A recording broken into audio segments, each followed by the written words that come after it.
चलिए आगे बढ़ते हैं। क्या लिखा गया है? Used inside head tag but you can also use it inside the body tag too, अब पर्पस क्या है? To link CSS, JS, PHP files. अगर उन फाइल को लिंक करना हो तो इसके लिए यूज करते हैं लिंक का। अब क्या लिखा गया है? स्टाइल। स्टाइल का काम क्या होता है? हाँ, स्टाइल करना। तो ये नहीं बोलेंगे स्टाइल करना, बोलेंगे कि ये HTML में अगर मुझे CSS लिखना हो तो जिसे बोलते हैं इंटरनल CSS। क्या बोलते हैं?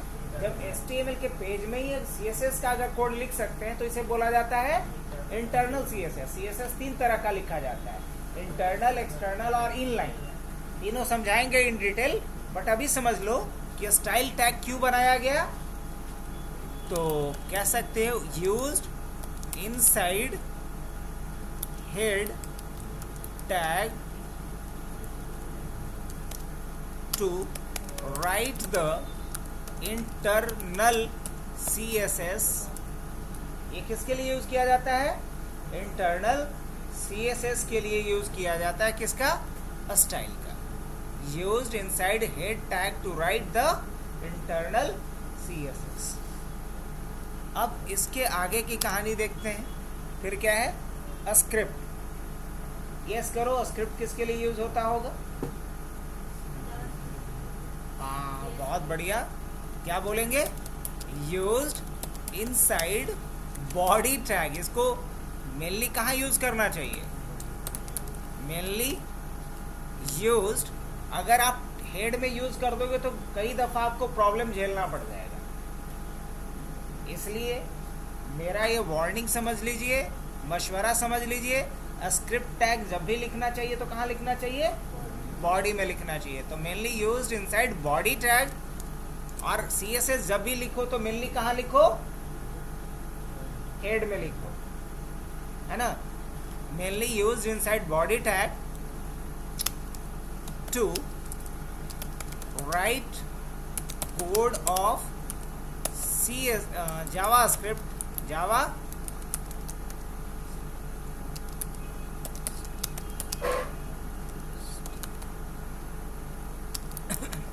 अगर HTML पेज में ही रहते हुए हमें जावास्क्रिप्ट लिखना है तो कौन सा टैग दिया गया इसके लिए? तो ये बड़े काम का है और हमारे लिए सबसे इंटरेस्टिंग यही होता है, क्योंकि जावास्क्रिप्ट के थ्रू पूरे पेज को जैसे चाहो वैसे घुमा सकते हो, अपने हिसाब से डायनेमिकली चेंज कर सकते हो। तो सबसे पावरफुल यही है। जैसे कि समझ लो कि गाड़ी का पूरा जो स्ट्रक्चर है वो HTML बना दिया, गाड़ी में सीट उट लगा दिया, रंगाई पोताई कर दिया, वो CSS का काम है। लेकिन गाड़ी में इंजन और स्टीयरिंग ये सब किसके पास है? जावास्क्रिप्ट के पास। अब आते हैं हम लोग इसके ऊपर। ये कहाँ यूज होगा? यूज्ड इनसाइड, गेस करो तो बॉडी टैग, है ना? टू इंसर्ट different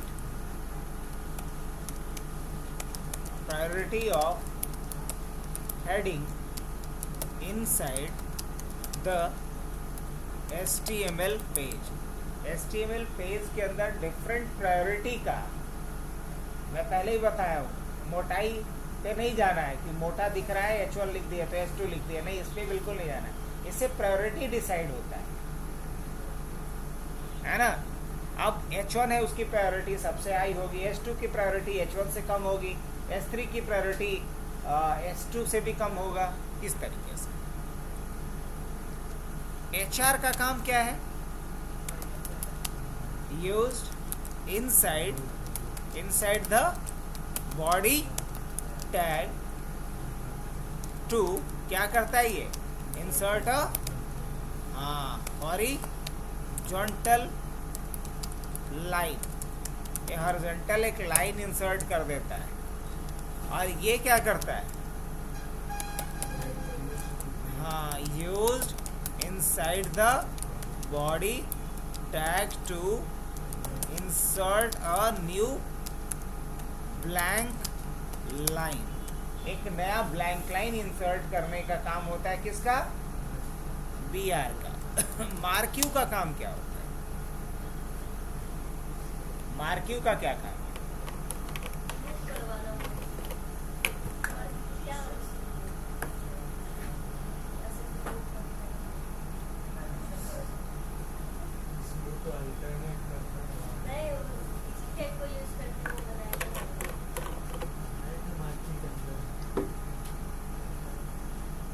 मार्क्यू का काम क्या होता है? Used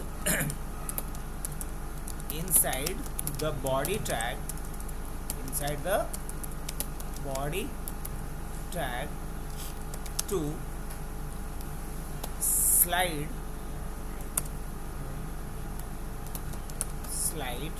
or scroll the content। अब कंटेंट में कुछ भी हो सकता है बच्चा, कोई टेक्स्ट भी हो सकता है या इमेज भी हो सकता है, दोनों को ये स्क्रॉल कर सकता है, टेक्स्ट को भी और इमेज को। फिर क्या लिखा गया है? पी या प्री, ये क्या होता है? पी या प्री, क्या बोलेंगे इसको? Used inside the body tag to insert a paragraph,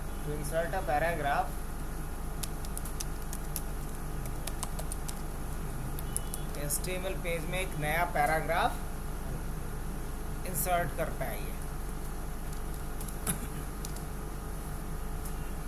फिर क्या है? इमेज टैग, इसको भी कहाँ यूज करेंगे? Inside body tag to insert an image in the HTML page.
Other line of same page, ये भी एक इंटरेस्टिंग है।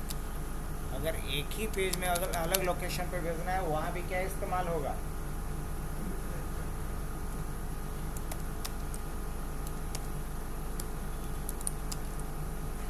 हालांकि चलो वो बाद में बताएंगे, क्योंकि उसके लिए API पहले समझाना पड़ेगा।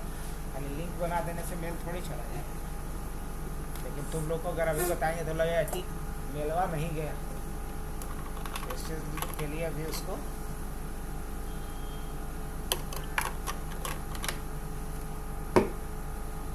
अब आते हैं OL टैग। ये OL टैग क्या होता है?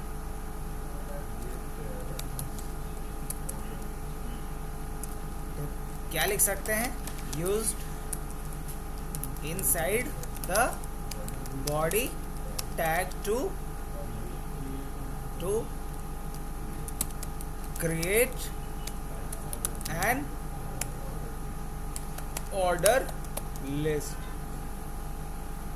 ऑर्डर लिस्ट कहने का मतलब जिसमें कि पोजीशन मैटर करता है कि 1 नंबर पे कौन, 2 नंबर पे कौन, 3 नंबर पे कौन, ये मैटर करता है। UL क्या करता है? ये used inside the body tag to, क्या कह सकते हैं? क्रिएट एन अनऑर्डर्ड लिस्ट ना, अनऑर्डर्ड लिस्ट बनाने के लिए किसका इस्तेमाल होगा? यूएल का इस्तेमाल होगा। फिर क्या है? L I. फिर क्या है? L I used inside the OL और UL tag to create list item of OL और UL। OL और UL का लिस्ट बनाने के लिए किसका इस्तेमाल होगा? एल आई का। अब क्या है? नैव। नैव किसके लिए यूज होता है? नेविगेशन के लिए। Use to create a nav bar. Navigation bar को नैव बार बोला जाता है।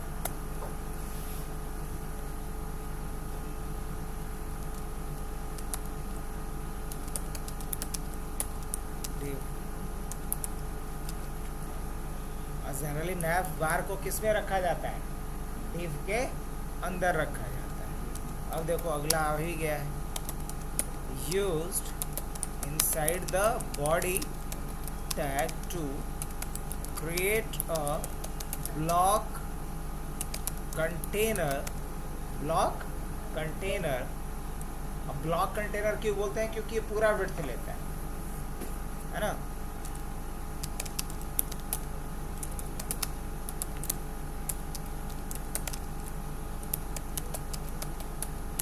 ये किसी भी दूसरे HTML एलिमेंट्स को होल्ड कर सकता है। डिव के अंदर इमेज रखो, डिव के अंदर टेक्स्ट रख रहा हो, डिव के अंदर डिव रखो, डिव के अंदर नैव रखो, कुछ भी रख सकते हो। तो डिव एक कंटेनर की तरह है। स्पैन भी एक कंटेनर की तरह है। लेकिन डिव और स्पैन में क्या अंतर बताए थे हम? याद है किसी को? इसको पूछ रहे थे तू लोग। नई कैंडिडेट जो है उससे पूछते ही दोनों से, वो भी अब नहीं ना रहा है। चलो ये दोनों बताएंगे। Used inside the body tag to create an inline block to hold any other HTML। अब यहाँ इनलाइन लिखा गया और ऊपर में ब्लॉक लिखा गया, इन दोनों में अंतर क्या होता है? तो मान लो कि अगर मैंने यहाँ पे TR लिख करके छोड़ दिया, इसके अलावा कुछ भी नहीं लिखा, फिर भी यहाँ हम कुछ नहीं लिख पाएंगे। इस लाइन में और किसी को नहीं रख सकते, तो क्या बोलेंगे इसको?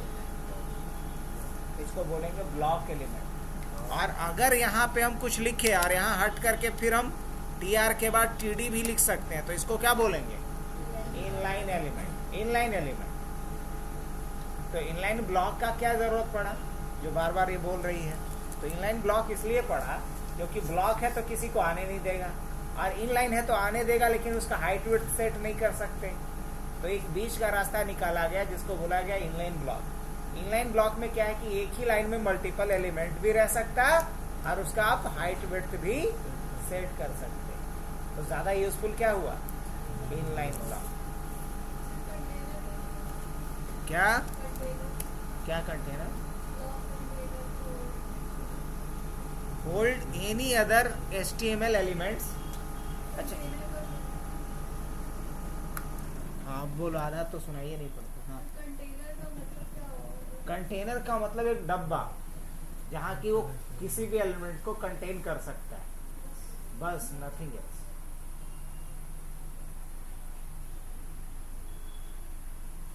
अब आगे बढ़े टेबल वाले पॉइंट पे।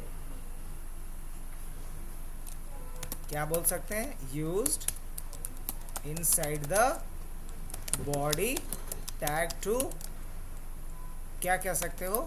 Create a table inside the HTML page. अगर HTML पेज में कोई टेबल बनाना है तो किसका इस्तेमाल करेंगे? टेबल टैग का इस्तेमाल करेंगे। और ये जो टेबल टैग है टेबल बनता किससे है? रो और कॉलम से। ये तो सबको पता है। टेबल किससे बनता है? रो और कॉलम से।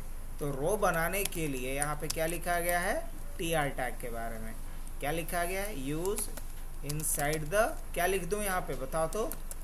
Table tag to create row inside the table. ये टेबल में क्या करेगा? रो क्रिएट करेगा। और ये किसके लिए होता है, क्या बोलेंगे, use inside the T R tag के अंदर लिखते हैं, टेबल नहीं, कहाँ लिखते हैं इसको, T R tag, to create the table heading. और टीडी का काम क्या होता है, used inside the tr tag to create the table data. ये टेबल डेटा के लिए होता है, हेडिंग के लिए नहीं होता है। फिर क्या लिखा गया है यहाँ पे, फॉर्म के बारे में। फॉर्म क्या होता है, क्या बोल सकते हैं, used inside the body tag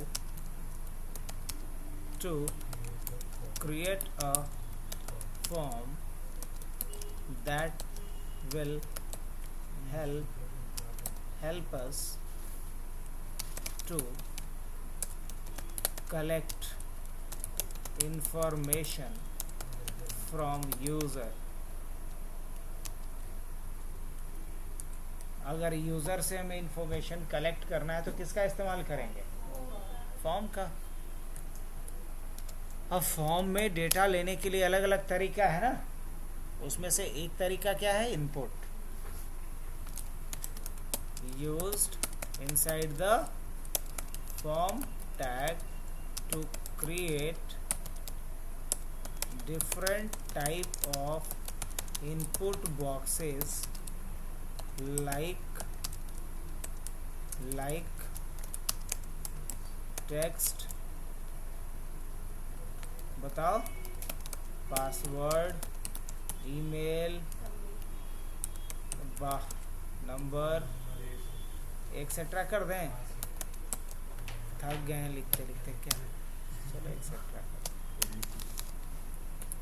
select का क्या काम होता है, क्या आप लोग में से कोई लिख सकते हैं, हैं? चलो, तो एक बेहतर सा नोट्स बन गया अपना छोटा सा। Use to insert select tag to give option पर ड्रॉप डाउन, ठीक है। Use inside the body tag, body tag नहीं, बेसिकली बॉडी के अलावा यहाँ पे लगा दो फॉर्म, क्या, फॉर्म।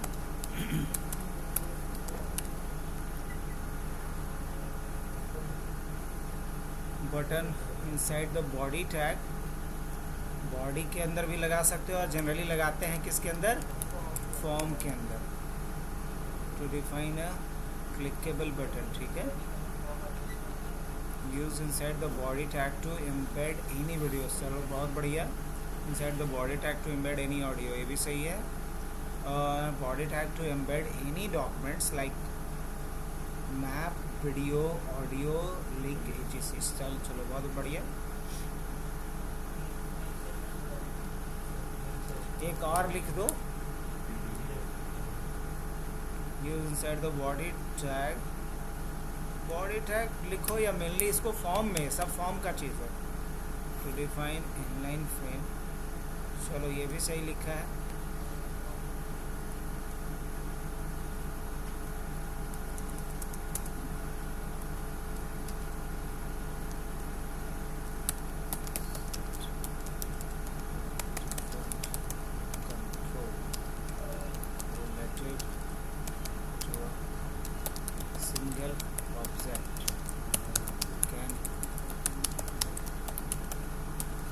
एक सिंगल ऑब्जेक्ट से रिलेटेड अगर मल्टीपल कंट्रोल देना है तो उसको किस में लिखा जाता है, फील्ड सेट में लिखा जाता है। जैसे कि सेलेक्ट योर हॉबीज, तो सेलेक्ट योर हॉबीज, हॉबीज क्या हुआ, एक ऑब्जेक्ट हुआ, उस ऑब्जेक्ट में मल्टीपल चॉइस देना है, प्लेइंग क्रिकेट, सिंगिंग, फलाना डेकाना, तो उसको एक फ्रेम में अगर इनक्लोज करना हो तो किसका यूज करेंगे, फ्रेम सेट का।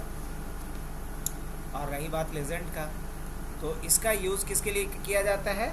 इसका यूज़ किया जाता है बेसिकली जो फ्रेम सेट हम क्रिएट करेंगे उसका हेडिंग देने के लिए, उसका हेडिंग सेट करने के लिए, समझे?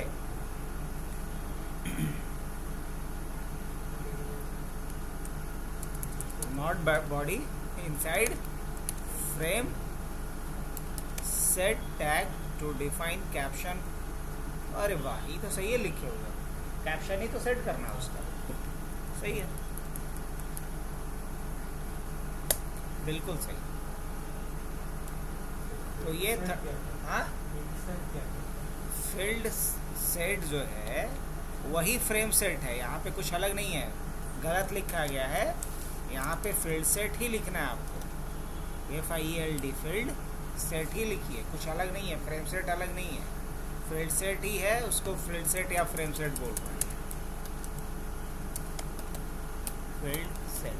चलिए हो गया, ये काम है इसका, ये दोनों एक साथ यूज होता है, बस यही समझ, फील्ड सेट का कैप्शन देने का काम लेजेंड का। तो ये इतने सारे टैग्स हैं, टोटल 36 टैग्स लिखे हैं जो इम्पोर्टेंट है, जिसका यूज़ हमें करके कोई भी किसी भी लेवल का हम पेज डिज़ाइन कर सकते हैं।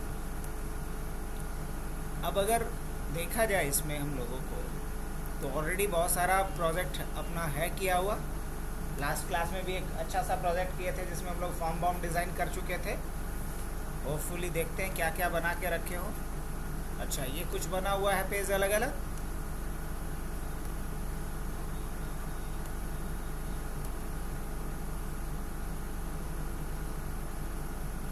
मैप वगैरह, मतलब आई फ्रेम वगैरह सब कुछ लगा हुआ है इसमें। तो जब सब कुछ लगा हुआ है तो सीखने को क्या मिलेगा?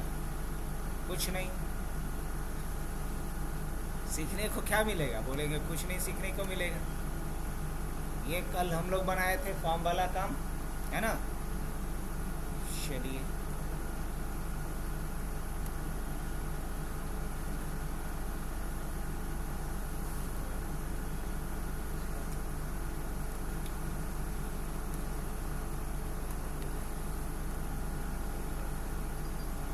ऑल HTML टैग्स, इसी नाम से एक प्रोजेक्ट बना रहे हैं, ऑल HTML टैग्स के नाम से। और इसे हम ओपन कहाँ करना चाह रहे हैं? क्या लिखेंगे यहाँ? CMD खोलेंगे और क्या शॉर्टकट यूज़ करते हैं? कोड और उसका डॉट लिखेंगे, तो डायरेक्ट हमारा प्रोजेक्ट कहाँ ओपन हो जाएगा? यहाँ पे ओपन हो गया VS कोड के अंदर। होपफुली यहाँ तक सबको आता होगा। अब मुझे यहाँ कुछ इमेजेस यूज़ करने हैं, कुछ, अब इमेज कैसे लेके आएंगे? कुछ वीडियो यूज़ करना है, कुछ इमेज यूज़ करना है। तो होपफुली हमारे पास पहले से है कुछ इमेज और कुछ वीडियो, उसी को यूज़ कर लेते हैं। जैसे फाइनल प्रोजेक्ट, यहाँ पे कुछ लोगो भी मिल गया होगा मुझे, और एक दो वीडियो भी मेरे पास है ही फॉर्चुनेटली, तो यूज़ कर लूँ इसी को। कुछ इमेजेस भी मेरे पास है बना हुआ, तो इन सारे इमेज को मैं क्या करता हूँ, यूज़ कर लेता हूँ, Ctrl+C कॉपी। और कहाँ गया? ऑल टैग्स करके कुछ बनाए थे ना हम अभी।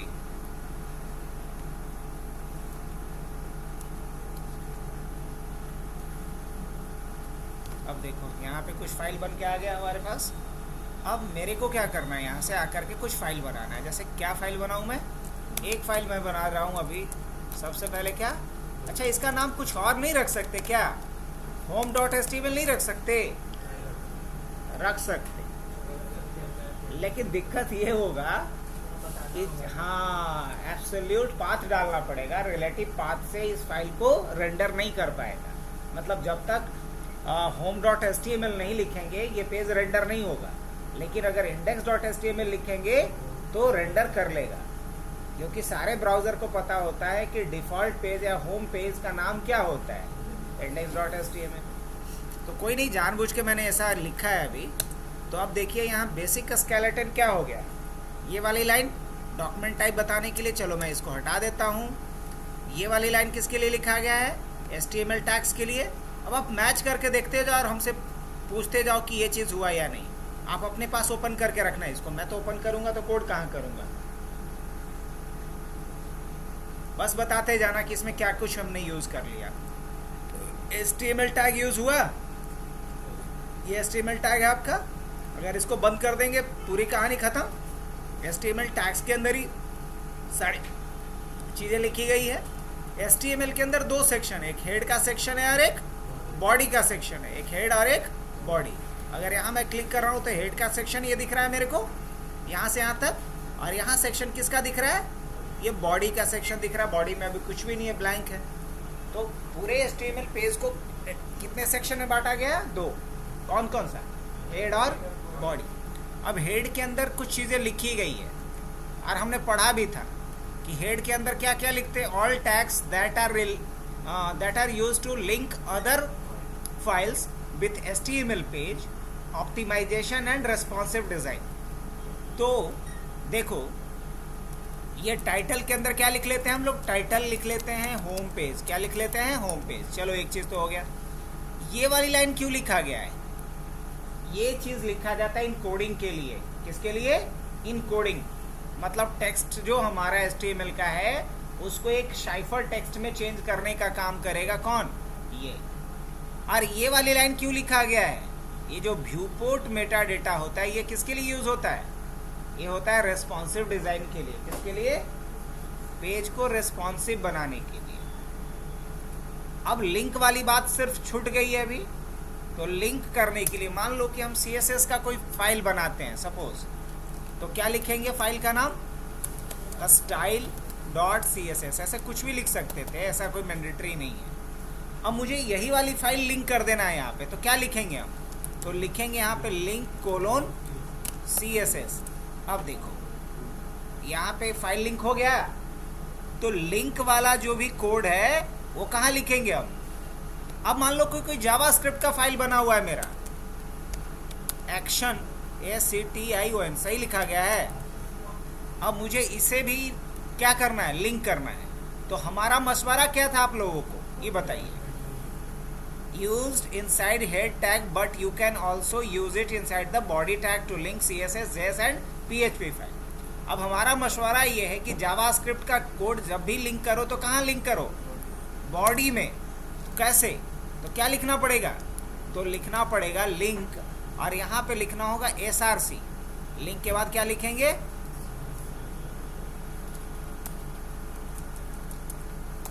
लिंक के जगह पे हम लिखेंगे यहाँ पे स्क्रिप्ट। क्या लिखेंगे? स्क्रिप्ट। ऐसे नहीं,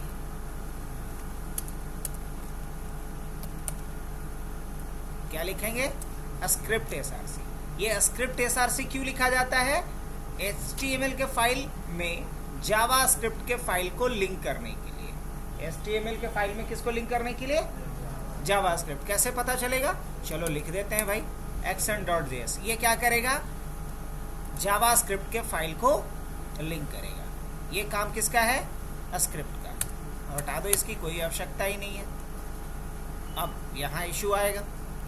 ठीक है, हम स्क्रिप्ट को क्या कर लेते हैं,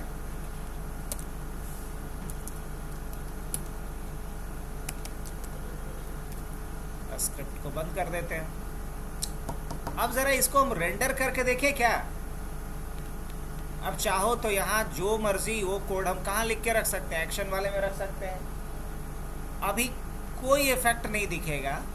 एक काम करता हूँ मैं, इसको पहले रेंडर कर लेते हैं, देखते हैं। यहाँ होम पेज आ रहा है, कुछ नहीं आ रहा है। हम चाहते पेज लोड होने के साथ एक पॉपअप आए। क्या है? एक पॉपअप आए और वहाँ हमारा वेलकम करें, वेलकम टू हबनेट डोमेन या वेलकम टू माई डोमेन।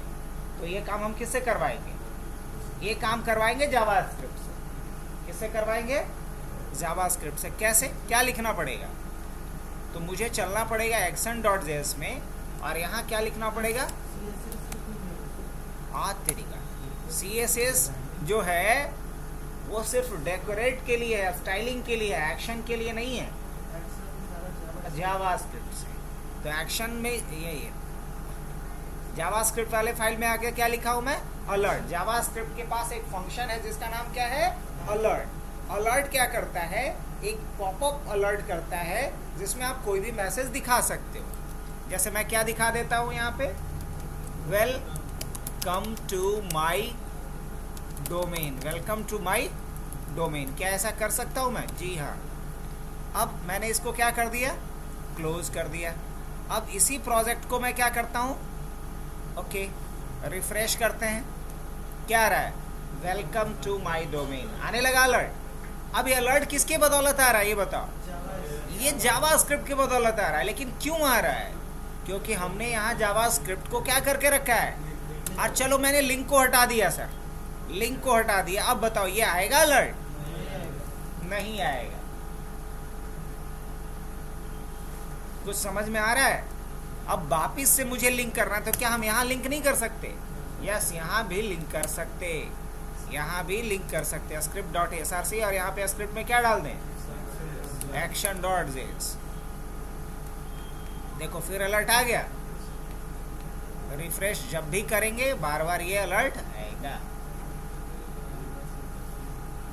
तो ये काम किसका है? यहाँ लिखा गया था, इसके कारण आ रहा है। तो ये दोनों लाइन किसके लिए लिखा गया ये बताइए?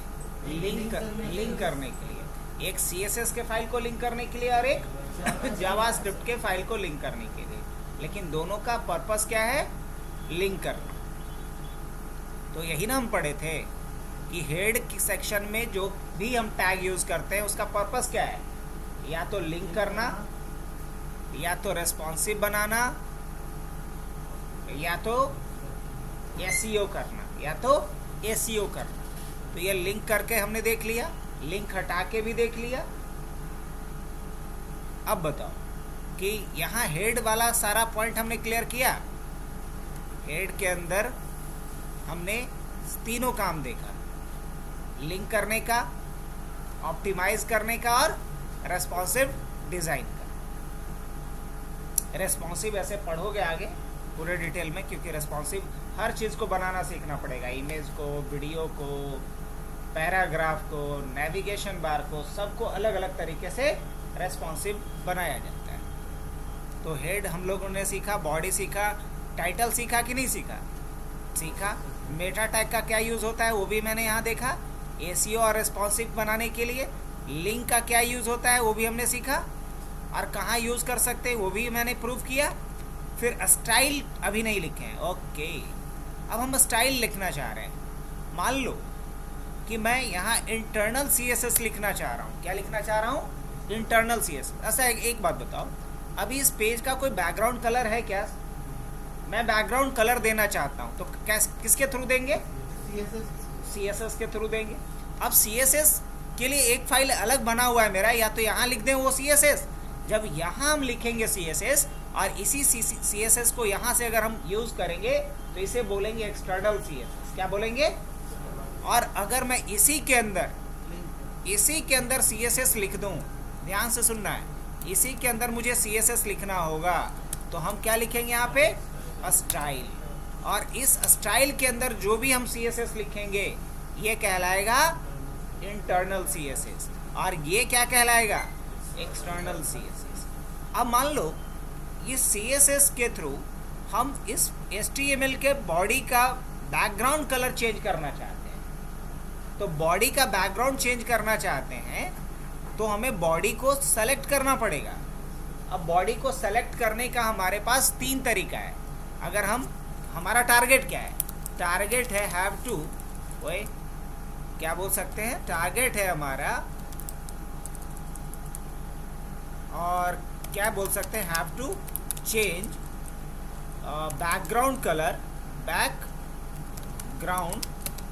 Colour of body. ये हमारा टारगेट है। तो इसके लिए हमें करना क्या पड़ेगा? हमें करना पड़ेगा ये कि सेलेक्ट करना पड़ेगा। सेलेक्ट, या हम क्या बोलेंगे इसको? टारगेट करो, है ना? सेलेक्ट करो या टारगेट करो किसको? बॉडी को। सेलेक्ट और टारगेट बॉडी। अब कैसे? Bye there tag name. या तो टैग नेम से टारगेट कर लो, या उसके आईडी से, या क्लास से। 3 तरीके से हम टारगेट कर सकते हैं CSS से किसी भी HTML एलिमेंट को। तो बॉडी को क्या बोलेंगे कि HTML का एलिमेंट है। अब इस HTML एलिमेंट्स को अगर स्टाइल करना है तो इस HTML एलिमेंट को स्टाइल करने के लिए हमें सबसे पहले क्या करना होगा, सेलेक्ट या टारगेट करना पड़ेगा बॉडी को bye there tag name, bye there tag name, और या बाय देयर आईडी या बाय देयर क्लास नेम। तो चलो एक एक करके देखें। आइए, तो सबसे पहला काम क्या करते हैं हम लोग, इसको हम बाय टैग सेलेक्ट करते हैं, बाय टैग नेम। तो मुझे यहाँ पे टैग नेम से सेलेक्ट करने के लिए लिखना पड़ेगा सिर्फ बॉडी। क्या लिखेंगे, बॉडी, क्योंकि इसके टैग का नाम क्या है, बॉडी। तो क्या लिखेंगे यहाँ, बॉडी। अब यहाँ पे दो बातें लिखनी पड़ती है, क्या क्या, प्रॉपर्टीज और उसका वैल्यू। मतलब उस टैग का कौन सा प्रॉपर्टी सेट करना है और क्या उसका वैल्यू सेट करना है वो बताना होता है। तो हम प्रॉपर्टी क्या इसका चेंज करना चाह रहे हैं, तो प्रॉपर्टी इसका चेंज करना चाह रहे हैं बैकग्राउंड कलर। उसका वैल्यू क्या देना चाह रहे हैं, तो वैल्यू देना चाह रहे हैं लाइट ग्रीन या लाइट ब्लू, लाइट ब्लू ये देना चाह रहे हैं। अब क्या चेंज हो चुका होगा, जी हाँ, ओके करेंगे उसके बाद। नहीं, अब ये लेट क्यों हो रहा है ऐसे, जैसे ये देखो पहली बार लेट हुआ था, ये CSS की वजह से। जब तक CSS लोड नहीं होगा, ये सॉरी जावास्क्रिप्ट लोड नहीं होगा, तब तक CSS प्रॉब्लम करेगा या लेट से लोड होगा। तो इसको कहाँ उठा के डाल देना चाहिए, ये पूरा कहानी जितना भी लिंक वाला है उसको कहाँ करना चाहिए। अब जब हम देखेंगे तो बिल्कुल कहानी बदल चुकी होगी। रिफ्रेश करके देखो, आपको लगेगा ये तो पहले वाला है। मैं इसको कट कर देता हूँ जानबूझ करके। दोबारा गो लाइव करते हैं। क्या आ रहा है यहाँ पे, वेलकम टू माय डोमेन, ये आया, उससे पहले ही बैकग्राउंड में चेंज हो गया था। यही तो चाहिए था मेरे को। अब लेकिन जब इसका नाम HTML है तो गौर करो कि पेज तो रेंडर है, लेकिन यहाँ पे स्लग में पेज का नाम भी आ रहा है। लेकिन ध्यान से सुनना मेरी बात को, कि अगर मैं इसको क्या कर देता हूँ, index.html कर देता हूँ, और उसके बाद मैं वापस से क्या करता हूँ, यहाँ से स्टॉप करता हूँ, दोबारा गो लाइव करता हूँ। अब ज़रा देखो, अगर यहाँ नहीं भी लिखेंगे ना बाकायदा हम index.html, तो भी वो पेज रेंडर हो रहा है या नहीं। लेकिन ध्यान से सुनिएगा, मैं इसका नाम बदल कर वापस क्या कर दे रहा हूँ, होम कर दे रहा हूँ। अब अगर हम देखो इतना लिख रहे हैं तो पेज रेंडर हो रहा है, नहीं हो रहा है। हाँ, पेज कब रेंडर होगा, जब हम स्लैश दे करके क्या दे देंगे, अब जाके पेज रेंडर। तो रीज़न समझ में आया। Browser by default as a main page, as a home page किसे सर्च करता है, index.html। अब आप यहाँ नहीं भी कुछ लिखोगे, सिर्फ IP डालोगे, रेंडर हो जाएगा। चलिए, कोई दिक्कत यहाँ तक समझने में। अब हमें ये बताइए कि स्टाइल का यूज़ करना सिखाए। चलिए स्टाइल का थोड़ा सा और यूज़ कर लेते हैं। ये अभी मैंने इसको टारगेट तो किया बॉडी को, किससे, टैग से। क्या हम आईडी से टारगेट नहीं कर सकते, यस, लेकिन इसका आईडी हमें देना पड़ेगा सर। आईडी कैसे देंगे, लिखेंगे आईडी, और यहाँ आईडी कुछ भी दे सकते हैं। मान लो आईडी दे देते हैं BD, बॉडी के लिए BD या टेस्ट, जो भी मर्जी। अब हम यहाँ से इसको टारगेट ऐसे नहीं करना चाह रहे हैं, बल्कि हम किससे टारगेट करना चाह रहे हैं, टेस्ट से। तो ये क्या है, आईडी है। टेस्ट क्या है, इस बॉडी टैग का, बॉडी एलिमेंट का आईडी है। तो आईडी लिखने का तरीका होता है कि पहले लिखेंगे हैश, फिर लिखेंगे नाम, जो नाम है आईडी का वो। अब जब आउटपुट देखिएगा तो आपको कोई फर्क नहीं समझ में आएगा, एग्जैक्टली सेम आउटपुट मिलेगा, क्योंकि काम तो वही कर रहे हैं। बस सेलेक्टर हम चेंज कर दिए। पहले यहाँ जो सेलेक्टर यूज कर रहे थे, इसको क्या बोलते हैं, सेलेक्टर। अभी जो सेलेक्टर लिख रहे थे, जैसे यहाँ बॉडी लिखा हुआ था, तो ये क्या था, टैग सेलेक्टर था। लेकिन अगर मैंने क्या लिख दिया, टेस्ट, तो ये कौन सा सेलेक्टर हो गया? आईडी सेलेक्टर हो गया। और मान लिया जाए कि ये आईडी नहीं है सर, ये क्या है? क्लास है। क्या है? क्लास है। तो क्या काम करेगा ये? नहीं, बिल्कुल नहीं काम करेगा।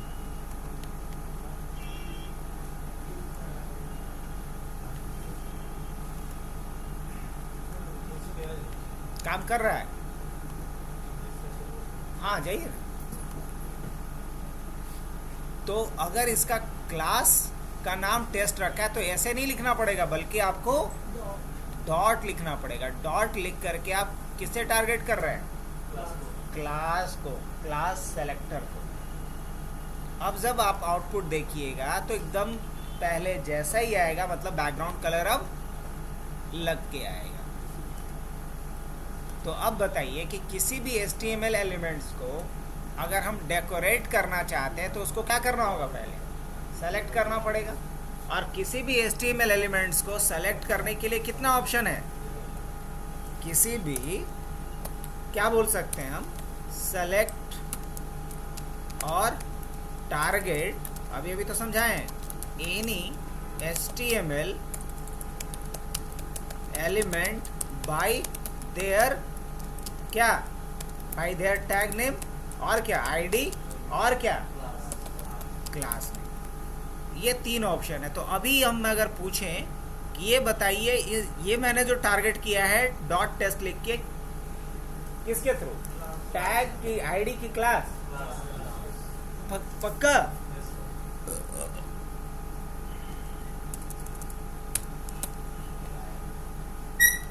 अब मैं,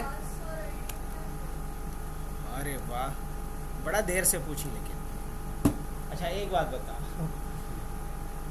कि कुछ ऐसे एलिमेंट्स होंगे पेज में जो रिपीटेडली यूज हो रहा होगा, कई दफा, 2 बार 4 बार 10 बार यूज हो रहा होगा, और सब जगह उसको उसकी सेम स्टाइल कर रखनी है। तो उसको हम किससे टारगेट करेंगे? क्लास। या चलो ऐसे समझते हैं एकदम टू द पॉइंट, कि किसी एलिमेंट का आईडी यूनिक होगा, लेकिन क्लास किसी ग्रुप का भी हो सकता है, लेकिन आईडी क्या होगा? अब जैसे कि मान लो कि पूछो कि तुम्हारा स्टूडेंट आईडी क्या है कॉलेज, तो वो सिर्फ तुम्हारा होगा, किसी और का नहीं होगा। लेकिन अगर मैं पूछूं कि तुम्हारा ग्रुप आईडी क्या है, तो ग्रुप आईडी जो तुम्हारा है वो और किसी का भी हो सकता है। नहीं समझता? हाँ, सबको टारगेट कर लेगा। अब चलो ना हम समझा देते हैं डॉट पर, कोई दिक्कत ही नहीं है। ये समझ में आ गया अभी? अब तुम्हारा सवाल बिल्कुल जायज़ है, हम ज़रा उस सवाल का जवाब ले लेते हैं। तो अभी फ़िलहाल के लिए आईडी से हम इसको टारगेट कर लें, ये सही है? फिर ये लाल पीला क्यों हो रहा है?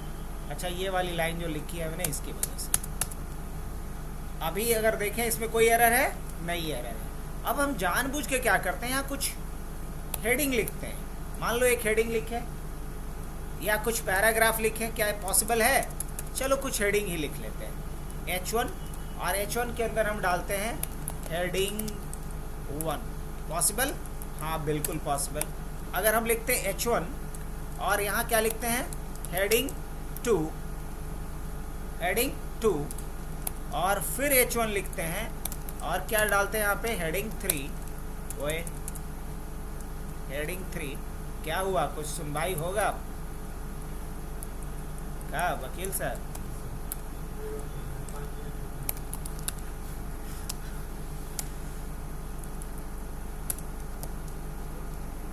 H1 heading 5। चलिए, ये हो गया 5 हेडिंग हमने दी। अब जैसे जैसे क्वेश्चन होगा उसके हिसाब से जवाब देना। हम चाहते हैं सारा हेडिंग अभी कैसा दिख रहा है, देखो सारा हेडिंग कैसे दिख रहा है? दिख भी नहीं रहा है। अच्छा, रिफ्रेश करना पड़ेगा। अब ये जावास्क्रिप्ट की वजह से थोड़ा डिस्टर्ब कर रहा है। अभी जावास्क्रिप्ट हटा दे थोड़ी देर के लिए। ऐसे भी अभी कोई तोप मार तो रहा नहीं है, कुछ बड़ा काम करवाएंगे तब इसको बुलाएंगे। हटा देते हैं हम। अभी देखो कुछ ऐसा आ रहा है, हेडिंग 1, हेडिंग 2, हेडिंग 3, हेडिंग 4, और सबका क्या है?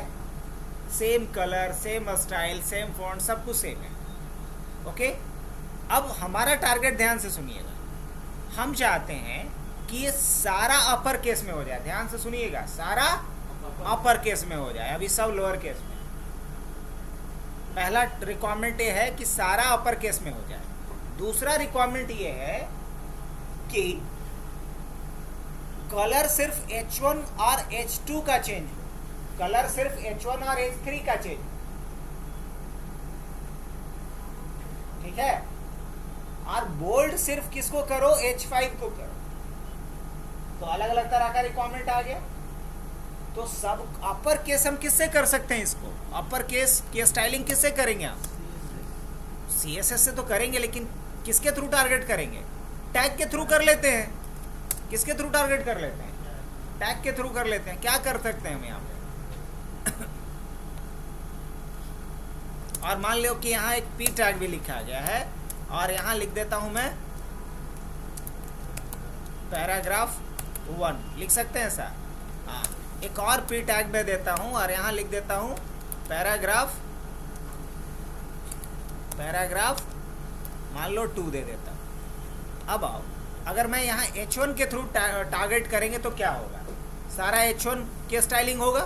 क्या करना है मुझे इस सभी को अपर केस में करना था, तो क्या करेंगे? टेक्स्ट ट्रांसफॉर्म एक प्रॉपर्टी होता है, और क्या करेंगे इसको? Upper case. अब ज़रा आकर के देखो कि सारा H1 क्या हो गया? अपर केस में हो गया, सारा अपर केस में हो गया। लेकिन हमारा टारगेट क्या था कि H1 और H3 रेड कलर में दिखे, H1 और H3 रेड कलर में दिखे, और H2, H4 और H5 ग्रीन कलर में दिखे। क्या ऐसा कर सकते हैं? तो बताओ किसके थ्रू टारगेट करेंगे? क्या टैग के थ्रू टारगेट करना संभव है? नहीं सर, क्लास के थ्रू टारगेट करना पड़ेगा। तो इसके लिए हम एक क्लास बनाते हैं। क्लास क्या दे देते हैं इसका? मान लो HH, क्लास क्या दे देते हैं? HH। और इसका क्लास क्या दे देते हैं? इसका क्लास दे देते हैं HHH, 3H। और इसका क्लास क्या दे देंगे? इसका क्लास दे देंगे HH, क्योंकि 1 और 3 को एक जैसा रखना चाहते थे, 2, 4 और 5 को एक जैसा रखना चाह रहे थे, तो इसका क्लास HHH दे देंगे, और इसका भी क्लास क्या दे देंगे? HHH दे देंगे। करेक्ट। अब देखो, पहले हम टारगेट किसको करेंगे? पहले टारगेट किसे करेंगे हम? क्लास को। किस क्लास को? HH को। और मुझे इसका कलर क्या करना था जी? कलर रेड करना था। कर दे? जी हाँ, बिल्कुल हो गया होगा। ये स्पेशली तुम्हारे लिए है, क्योंकि सवाल था ना कि क्लास कब और आईडी कब। तो अगर हम क्लास से टारगेट किए, अच्छा क्या ये पॉसिबल था?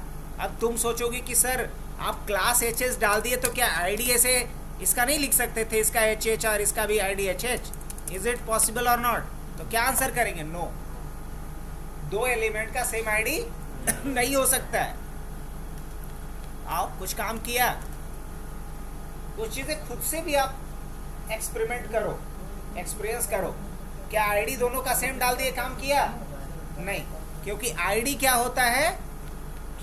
आईडी क्या होता है? यूनिक होता है। हाँ, यूनिक डाल के देख सकते हो। अब अगर मान लो कि इसका हम ऐसा करते हैं, समझाना ही है ना, इसको H कर देते हैं और इसको 4H कर देते हैं, अब कोई इशू नहीं। तो तुम्हें यहाँ अब ऐसे नहीं लिखना पड़ेगा, बल्कि क्या लिखना पड़ेगा? हाँ, हैश और H अगर हम करेंगे तो यूनिक सिर्फ किसका रेड हुआ होगा? पहले वाले का। अब दूसरे वाले का भी अगर करना है तो क्या करना पड़ेगा? सेम काम भी करना है, तो आपको क्या लिखना पड़ेगा? हैश HHHH 4 बार H कि 3 बार H ना? तो अच्छा, इसका तो आईडी लिए है ना। अच्छा चलो 4H लिख देते हैं ताकि कंफ्यूजन ना हो। 4H। और इसका भी कलर क्या सोचे हैं? रेड। अब instead of writing same set of code again and again, it's easy to place this inside a common class, क्योंकि सेम काम कर रहे थे। तो 2 बार आईडी क्यों दिए हो? ये तो 2 है, तब तक तो चलो कर भी लोगे। अगर 200 रहता तो यहाँ आईडी देने के बजाय क्या देना उचित रहता है? क्लास दे दो। आईडी तब दो जब यूनिक आइडेंटिटी देना है किसी भी एलिमेंट्स को। क्लास तब जो दो जब सेम फॉर्मेटिंग और दूसरे एलिमेंट्स पे भी लगाना हो। मतलब एक साथ मल्टीपल एलिमेंट्स को जब टारगेट करना हो तो क्लास से टारगेट करेंगे, और सारे को करना हो तो टैग से करेंगे, और किसी खास को करना है तो आईडी से करेंगे।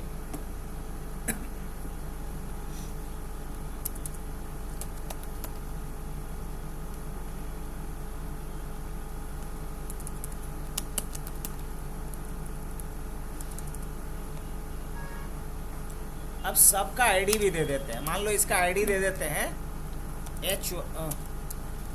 H1 दे सकते हैं। इसका आईडी क्या दे देते हैं?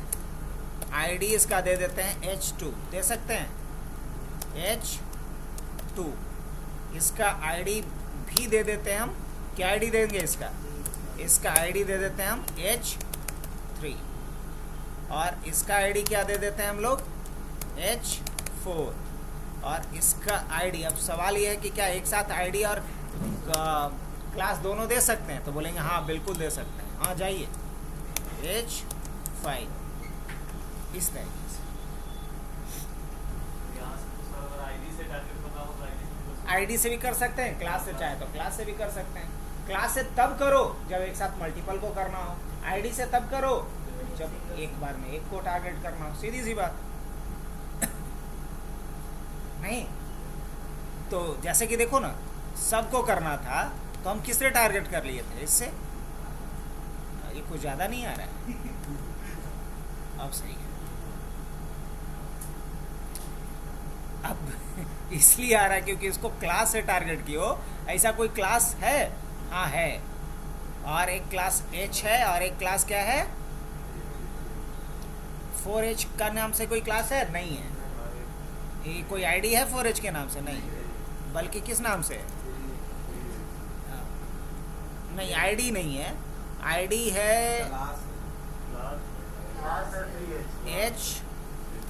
H2 के नाम से है भले, या H3 के नाम से है, इस तरीके से।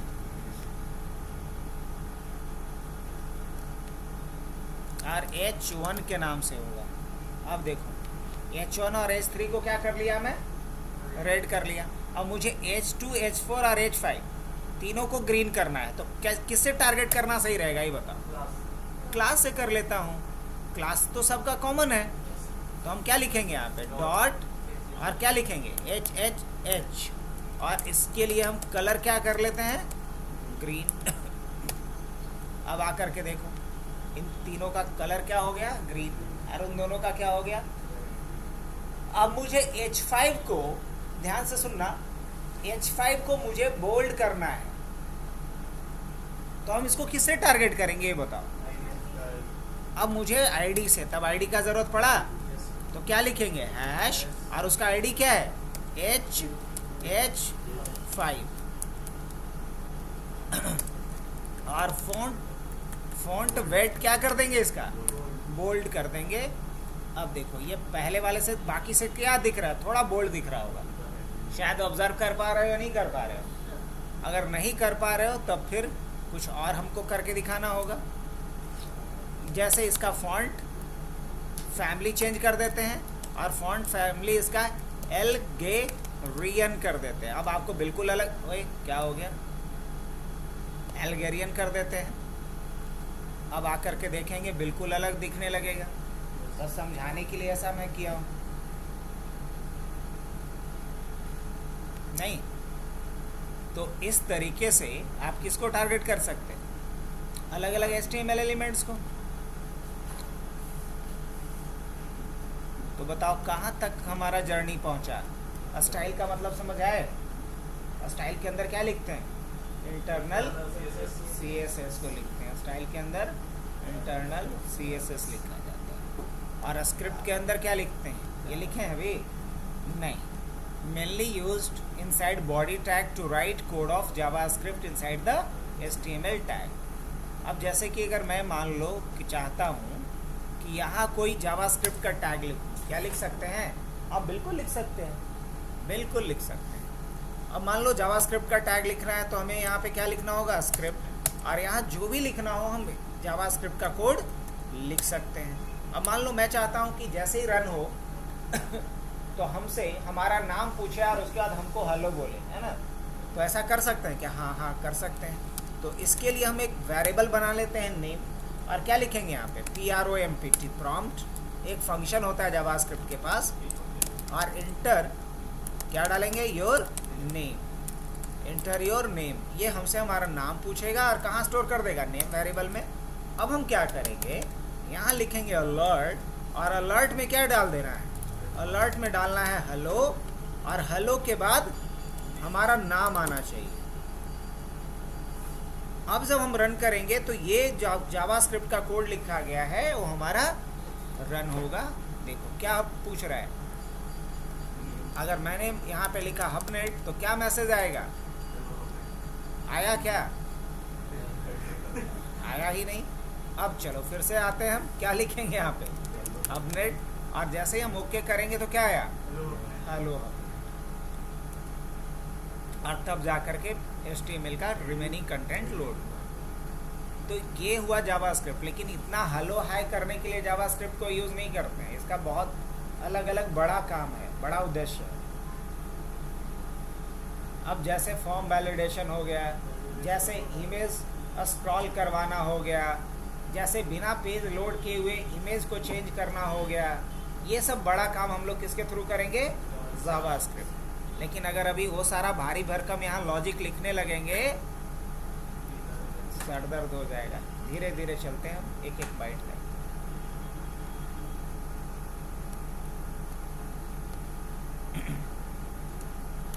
तो स्क्रिप्ट कब यूज़ करेंगे तो कम से कम समझ गए ना, दिमाग में बैठा ना कि कब यूज़ करना है। उसके बाद क्या है? हेडिंग। अगर पेज में हेडिंग लगाना था तो इसके लिए हम लोग क्या यूज़ किए थे? H1। अब अगर मान लो इसी को H2 लिख देंगे तो क्या होगा? इसकी प्रायोरिटी कम, अभी तो हाँ ये कह सकते हो कि क्या होगा? छोटा हो जाएगा। H2, H3, H4 और H5। अब ज़रा रन करके देखें।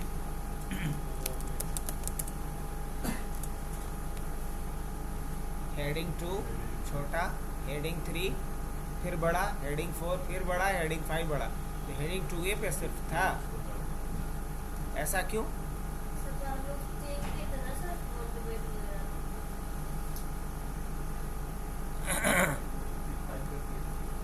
H1, H2, H3, H4, H5 ठीक तो है?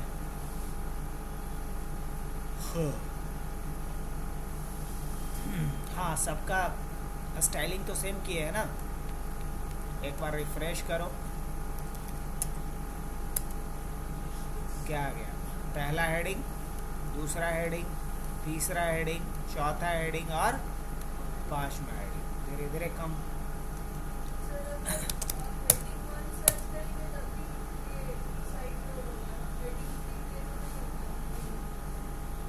ये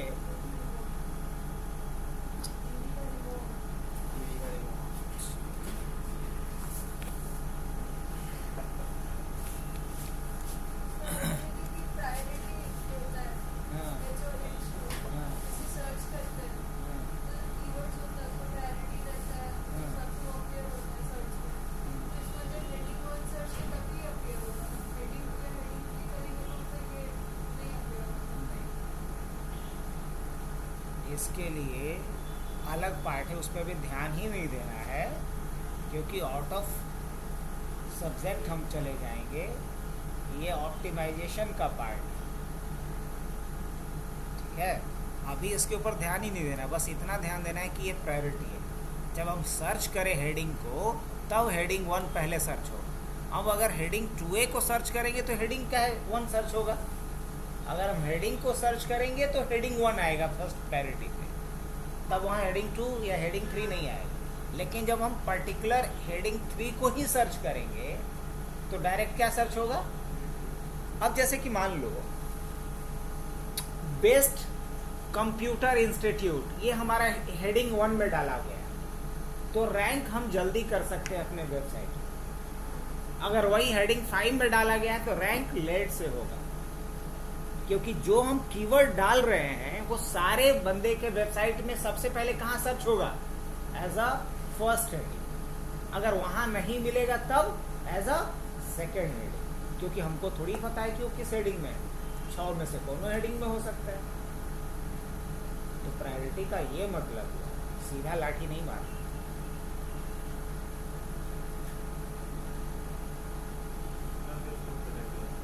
हाँ,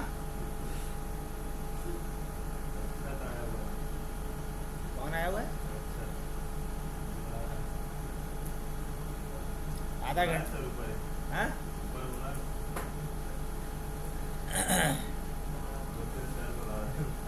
नहीं तो ये क्या बोलेगा सर? तुम बोलो कि हम बुला रहे हैं।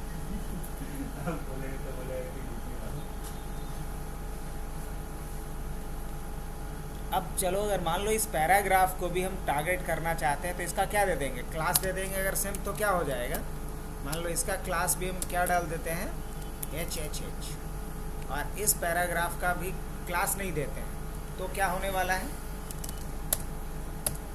देख रहे हो? इस पैराग्राफ अभी तो पहले रिफ्रेश करना पड़ेगा, क्योंकि यहाँ जावास्क्रिप्ट की वजह से थोड़ा लेट से आ रहा है। देख रहे हो, ये भी ग्रीन हो गया क्योंकि सेम क्लास डाल दिए हैं। लेकिन अगर टैग से सेलेक्ट करते तो होता नहीं, क्लास से किए तो हुआ। अलग अलग तरह के एलिमेंट्स को भी एक बार में आप टारगेट कर सकते हो। चलो अब नेक्स्ट अगर पॉइंट की तरफ चलें तो क्या है, HR। नेक्स्ट क्या है, HR। अब बहुत कहानी यहाँ पे हो गया, इतनी कहानी नहीं करनी थी। ये मुझे हेडिंग यहाँ पे दे देना है मार्क बाय द वे, और मैं चाह रहा हूँ कि यहाँ पे हेडिंग क्या दे दें, वेलकम टू हबनेट, वेलकम टू हबनेट। और मैं चाह रहा हूँ कि स्क्रॉल करता हुआ भी रहे। अभी स्क्रॉल किया कर रहा है क्या? नहीं, पहले रिफ्रेश कर दें। हम चाहते हैं स्क्रॉल करता हुआ रहे, तो क्या करना पड़ेगा मेरे को, इसको हम किस में डालेंगे? इसके लिए हम लोग क्या पढ़े हैं, मार्क्यू। क्या पढ़े हैं, मार्क्यू। और मार्क्यू में सबसे अच्छा बिहेवियर मेरे को लगता है ऑल्टरनेट वाला। मार्क्यू में सबसे अच्छा बिहेवियर क्या लगता है, मार्क्यू बिहेवियर ऑल्टरनेट। ऑल्टरनेट क्या करेगा, एक बार इधर से स्क्रॉल करेगा, लगता है मैंने कुछ गलती भी किया है। गलती ये किया है कि 2 बार ये ब्रैकेट डाल दिया हूँ। अब एक बार इधर से वेलकम टू हबनेट जाएगा, एक बार इधर से टकरा करके वेलकम टू हबनेट आएगा।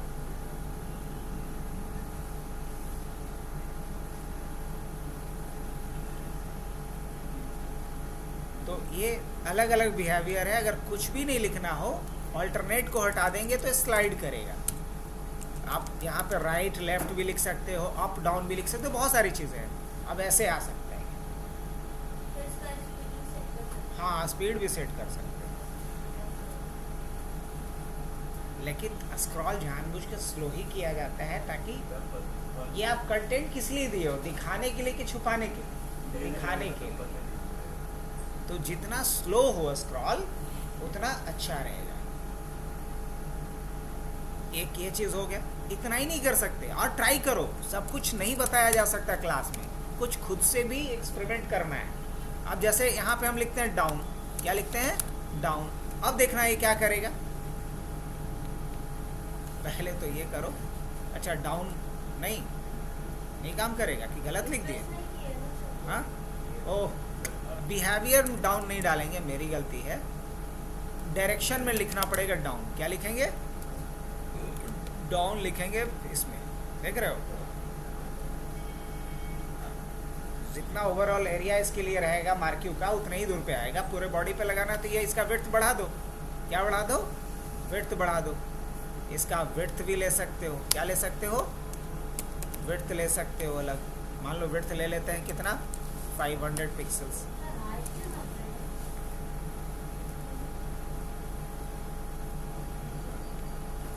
यहाँ काम भी नहीं कर रहा है। अब अगर इसको अप डायरेक्शन में करना हो, क्या करना हो, अप डायरेक्शन भी करना है तो वो भी कर सकते हो। अब कुछ ऐसा दिखेगा ये, लेकिन ज़्यादातर ऐसा हम लोग नहीं यूज़ करेंगे। ज़्यादा हम लोग क्या यूज़ करते हैं, ये डायरेक्शन की बात हो गई, और यहाँ बिहेवियर का बात होता है, ऑल्टरनेट। नेट हम बिहेवियर यूज़ करते हैं और डायरेक्शन क्या रखते हैं, जनरली लेफ़्ट रखते हैं। जनरली क्या रखते हैं, लेफ़्ट। अगर राइट रखना हो तो वो भी रख सकते हैं। शुरुआत कहाँ से करें, राइट साइड से करें तो इधर से जाएगा, स्क्रॉल होता हुआ। तो मतलब बस समझना है इसका।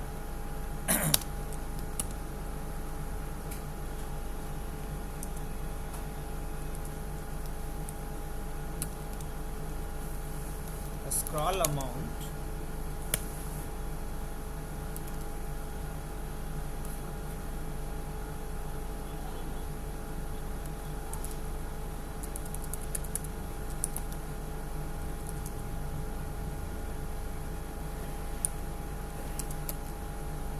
इसमें स्क्रॉल अमाउंट ही होता है कि स्क्रॉल वैल्यू होता है। कुछ होता है एक प्रॉपर्टी जिससे इसके स्पीड को भी बढ़ा सकते हैं, है ना। Marquee attributes. अब मार्क्यू एट्रीब्यूट्स में क्या है, बीजी कलर भी सेट कर सकते हो। अच्छा, स्क्रॉल डिले होता है। क्या होता है, स्क्रॉल डिले।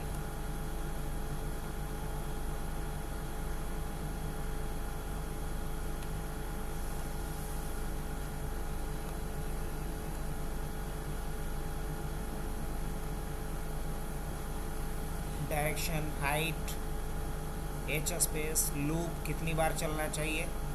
स्क्रॉल अमाउंट भी होता है, set the amount of scrolling at each interval in fixer. हम भी स्क्रॉल अमाउंट ही डाल रहे थे। स्क्रॉल डिले,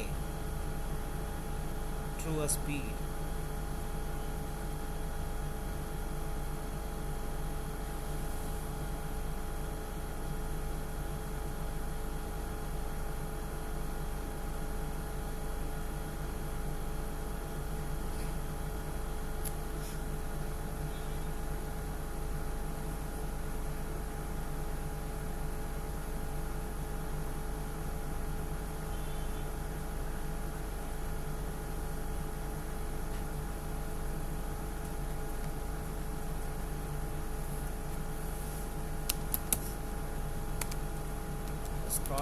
एक चीज़ और होता है, सारा ब्राउज़र सपोर्ट भी नहीं करता है, तो इसलिए परेशान नहीं होना है क्योंकि आउटडेटेड भी है।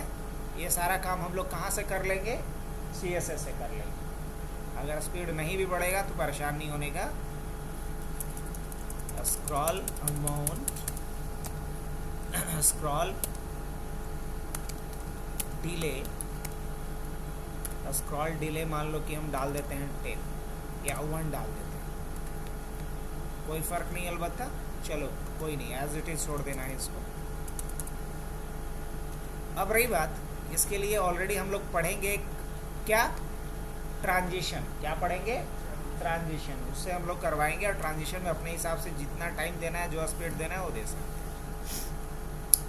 अब इसके बाद फिर क्या है, मार्क्यू भी हो गया हमारे पास, पी और प्री हो ही गया।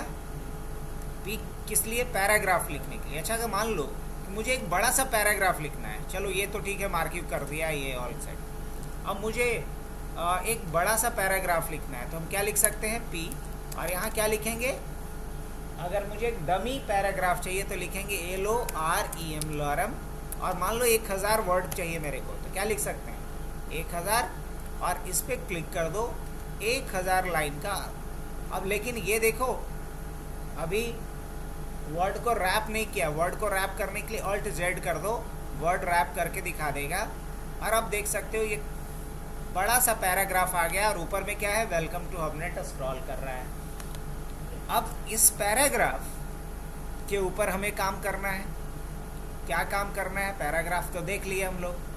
अब पैराग्राफ के बाद हमें इमेज लगाना है या फिर पैराग्राफ के पहले इमेज लगाना है। क्या लगा सकते हैं कि नहीं लगा सकते, हाँ बिल्कुल लगा सकते हैं। अच्छा, पैराग्राफ में ही एक काम करते हैं, हम यहाँ पे चाहते ये है कि जब सेलेक्ट करें, इस पर ये क्लिक करें तो क्या हो, हमें किसी दूसरे वेबसाइट पे रिडायरेक्ट करते। क्या ऐसा हो सकता है, हाँ बिल्कुल हो सकता है। तो इसके लिए मुझे ए टैग यूज़ करना होगा। क्या यूज़ करना पड़ेगा, ए टैग। अब ए टैग जब हम यूज़ करेंगे, ये href, और मुझे यहाँ कहाँ भेजना है, तो भेज देना है https:// www.hubnettech.net पे भेज देना है। और किस पे क्लिक करें तो हबनेट लिखा हुआ आएगा, और जैसे ही उसमें हम क्लिक करेंगे तो कहाँ रिडायरेक्ट कर देगा मुझे। अब देखो यहाँ हबनेट लिखा हुआ आ रहा है, जैसे ही हम क्लिक करेंगे तो कहाँ रिडायरेक्ट कर देगा, हबनेट के ऑफिशियल वेबसाइट पे। तो ये किस तरह का लिंक करना सीखा हमने, किसी अदर पेज पे। अच्छा, मान लो इसी वेबसाइट के अंदर कोई और पेज बनाओ, इसी के अंदर कोई और पेज बनाओ, अभी तो नहीं बना हुआ है, एक पेज बना लेते हैं। उस पेज का नाम रखते हैं about.html, और यहाँ बस बेसिक कोड लिख लेते हैं, और यहाँ एक हेडिंग डाल देते हैं, और यहाँ डाल देते हैं अबाउट पेज, ऐसा लिखा हुआ। अब हम ये चाहते हैं कि जैसे ही यहाँ पे क्लिक करें, यहाँ पे लिख करके आना चाहिए, मान लो कहीं भी अबाउट, और जैसे ही अबाउट पे क्लिक करें तो दूसरे वेबसाइट पे नहीं ले जाए, जैसे कैसे अभी अपडेट पे ले जा रहा था, इसी वेबसाइट के अबाउट पेज पे मुझे लेके चला जाए, जो नेविगेशन बार में करते आए। तो क्या करेंगे, उसी चीज़ को रिवाइज कर लें। तो करना क्या पड़ेगा, मुझे करना ये पड़ेगा कि मान लो कहीं भी यहीं पे लिखा हुआ दिख जाए अबाउट, सपोज यहाँ मैंने क्या किया, लिखा फिर ए लिंक, और ए लिंक में हम क्या डाल देंगे, यहाँ पे वेबसाइट का नाम क्या है हमारा, about.html, उस पेज का नाम, सॉरी, और यहाँ क्या डाल देते हैं, अबाउट अस। अब देखो होगा क्या, इस पे क्लिक करेंगे तो एक्सटर्नल लिंक है, ये दूसरे वेबसाइट पे रिडायरेक्ट करता है, और इस पे क्लिक करेंगे तो क्या करेगा, इसी वेबसाइट के दूसरे पेज पे, देख रहे हो। तो ये इंटरनल लिंक करना हुआ। अब लेकिन इसी में मुझे इस लास्ट वाले पैराग्राफ पे जाना है, यहाँ जाना है। तो क्या ऐसा कुछ है कि मैं चाहता हूँ कि जैसे ही मैं इस इलेट पे क्लिक करूँ तो मुझे वहाँ पे लेके चला जाए, क्या ऐसा हो सकता है? हाँ, एक ही पेज के एक सेक्शन से दूसरे सेक्शन पे अगर जाना है तो मेरे को क्या करना पड़ेगा, पहले तो इस सेक्शन का कुछ आईडी देना पड़ेगा। क्या देना पड़ेगा, आईडी देना पड़ेगा। कोई आईडी दिए हैं हम? नहीं, कोई आईडी इसका नहीं है। तो कैसे टारगेट करोगे, कुछ तो आईडी देना पड़ेगा इसका कि जाना कहाँ है। तो एक काम करता हूँ, मैं यहाँ पे लिखता हूँ, अच्छा यहाँ तो लिखेंगे नहीं, कहाँ लिखाएगा, लिखना तो पड़ेगा यहाँ आकर के। क्या लिखेंगे, पी स्पैन दे देता हूँ। क्या दे देता हूँ मैं, स्पैन बनाता हूँ यहाँ पे, ऑलराइट। और स्पैन के अंदर यहाँ लिख देता हूँ जंप, समझने के लिए, जंप हियर। मैं चाह रहा हूँ कि यहाँ पे जंप करके आ जाए, बट इस स्पैन का क्या देना पड़ेगा मेरे को कोई आईडी देना पड़ेगा। क्या आईडी दे दूँ, इसका आईडी ही दे देता हूँ गो टू, मतलब वहाँ पहुँचा दो, गो टू। हाँ बिल्कुल, क्यों नहीं कर सकते थे, लो वही कर देते हैं। ऐसा कुछ नहीं, हमारे पास जो दिमाग में आया लिख दिए, इतना तो इजी है। HTML पी भी लिख सकते हैं, स्पैन भी लिख सकते हैं, इवन डिव लिख सकते हैं। किसी को लगता है मेरे को डिव लिखना है तो ठीक, डिव लिख दो। ये सब कंटेनर है। अब करना क्या है, अभी होगा ऐसा नहीं होगा सर, तो क्या करना होगा, मान लो मैं चाहता हूँ कि इस पे क्लिक करूँ, किस पे, इस यहाँ पे क्लिक करूँ, और यहाँ हो लास्ट लाइन, है ना। यहाँ पे क्या लिखेंगे, फिर वही ये लिंक, और यहाँ मिटा करके क्या देना पड़ेगा मुझे, और यहाँ मैं लिख देता हूँ गो टू लास्ट लाइन, ऐसा लिख सकते हैं, गो टू लास्ट लाइन। अब मुझे यहाँ href में जंप करना है, बट क्या लिखना पड़ेगा, आईडी देना पड़ेगा। यहाँ क्या आईडी देंगे सर, कहाँ जंप करवा दो, आईडी क्या दिए थे उसका, गो टू। क्या दिए थे, गो टू। ये कहाँ जंप करवा देगा, गो टू पे। चलो चेक करके देखा जाए। देखो इस पे क्लिक करने पे कहाँ जा रहा है, एक्सटर्नल लिंक पे जा रहा है। इस पे क्लिक करने पे कहाँ जाएगा, सॉरी, अबाउट अस वाले पेज पे जाएगा, और जब इस पे क्लिक करेंगे तो कहाँ जाएगा? क्या बात है, लास्ट लाइन पे आ रहा है, जंप हियर। ध्यान से देखना, मैं जैसे ही इस पे क्लिक कर रहा हूँ तो कहाँ पहुँचा दे रहा है? Last line.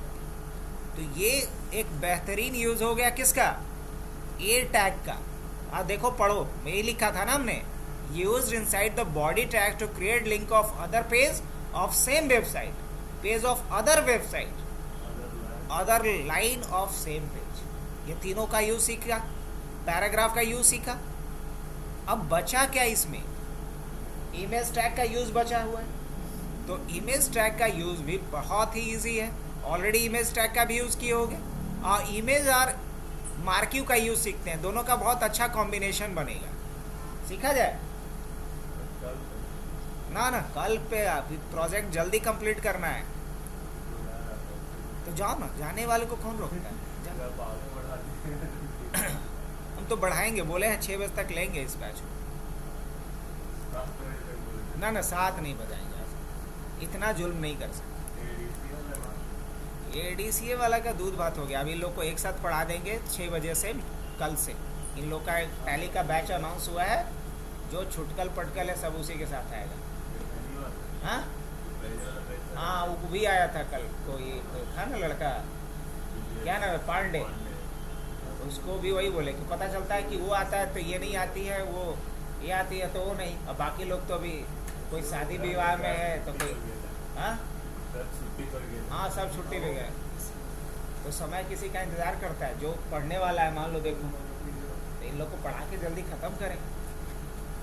उसका प्रोजेक्ट जमा करना है कुछ ही दिनों में, तो समझेगी तब ना। मान लो प्रोजेक्ट मैं बना भी देता हूँ, बट कम से कम वाइवा में पूछेगा, जवाब तो देना होगा ना इस कोड का क्या मतलब है। चलो कोई नहीं, बाकी बातें बाद में। अभी क्या कर लेते हैं, हमें एक इमेज लेकर के आना है। आ सकते हैं या नहीं? हाँ बिल्कुल आ सकते हैं सर। कैसे, क्या लिखना पड़ेगा मुझे? इमेज लगाने के लिए मुझे लिखना पड़ता है इमेज SRC, और इमेज में यहाँ पे इमेज का नाम डाल देता हूँ। बाय द वे मुझे P1 इमेज लेके आना है। अब देखो तो कैसा आ रहा है, रिफ्रेश, एक बड़ा सा क्या आ जा रहा है यहाँ पे,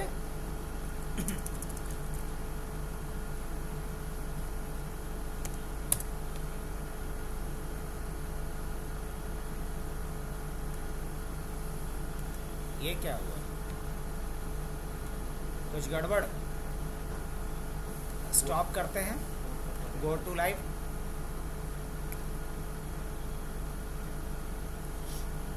चलो, एक इमेज आ गया, बट इमेज बहुत बड़ा है। मुझे इस इमेज को क्या करना है? छोटा करना है। तो क्या तरीका बताए थे? ये सब काम किसका है? ये सारा काम है CSS का। किससे टारगेट करें? या तो इसका कोई आईडी दे दो, तो बेहतर प्रैक्टिस यही होगा कि अगर सिंगल एलिमेंट हो तो इसका आईडी दे दिया करो। इसका नाम दे देते हैं pick1। अब हम किसको टारगेट कर लेंगे? pick1 को टारगेट कर लेंगे।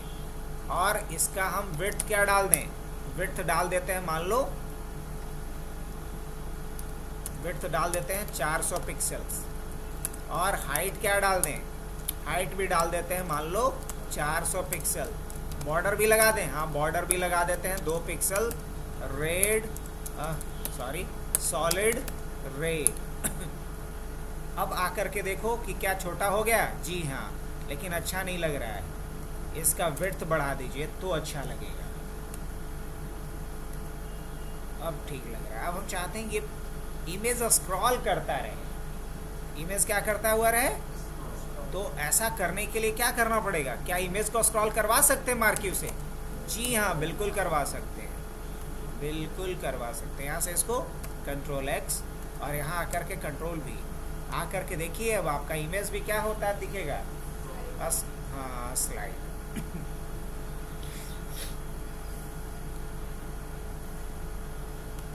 तो इमेज का यूज़ हमने समझा।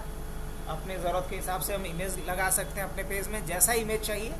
एक प्रोजेक्ट देखे हो कि पूरा इमेज गैलरी हम बनाए थे अपना, उस तरीके का भी बना सकते हो। बट इमेज लगाना कैसे, बस वो समझाना था मुझे अभी। उसके लिए बस क्या लिखना है?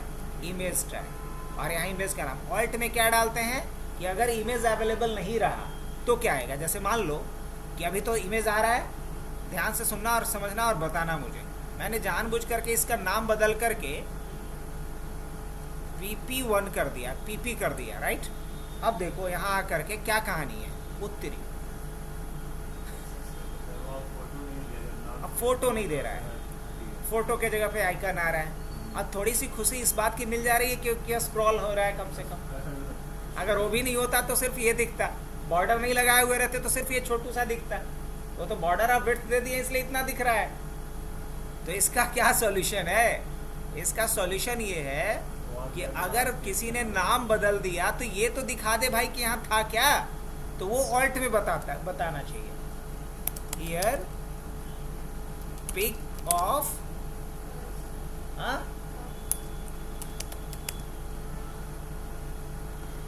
अब अगर आकर के मैं देखूं तो क्या दिखाएगा, हियर पिक ऑफ फ्लावर। अगर मिसिंग है तो ऐसा आएगा, अब मिसिंग नहीं रहेगा तो नहीं आएगा।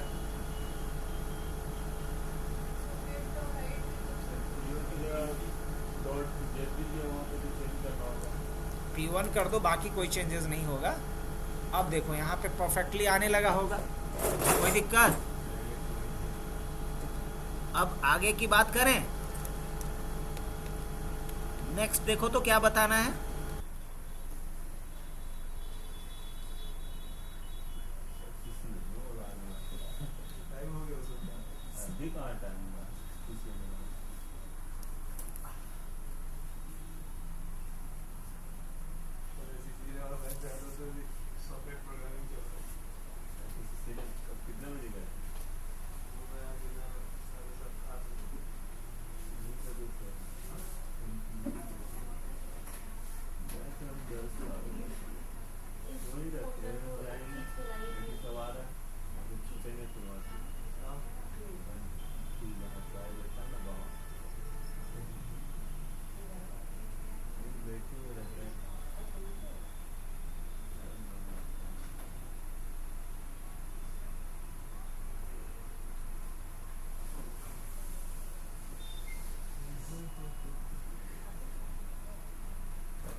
क्या बताना है बोलो।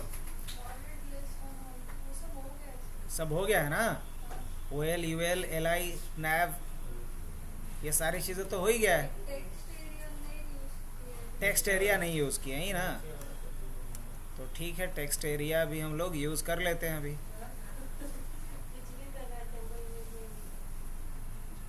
अच्छा OL वगैरह तो लगाना आता होगा, इसमें तो कोई इफर्ट नहीं है। हाँ कहाँ पड़ी थी? हाँ बिल्कुल बिल्कुल,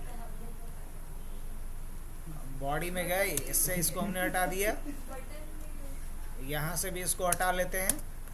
अब आओ यहाँ, अगर मान लो OL की मैं बात करूँ, ध्यान से पहले देखो, OL की मैं बात करता हूँ, ऑर्डर लिस्ट की बात करता हूँ। अब अगर हम डालते हैं यहाँ पे एक पहले हेडिंग डाल दिया गया, एक हेडिंग बनाया गया और यहाँ पे मैंने लिखा टॉप 5 प्रोग्रामिंग लैंग्वेज, है ना, बाय देयर रैंकिंग। अगर मुझे ऐसा दिखाना है, अभी कैसा आएगा, top 5 programming language by there ranking. अब मुझे यहाँ पे रैंकिंग में ऑर्डर मैटर करेगा या नहीं करेगा?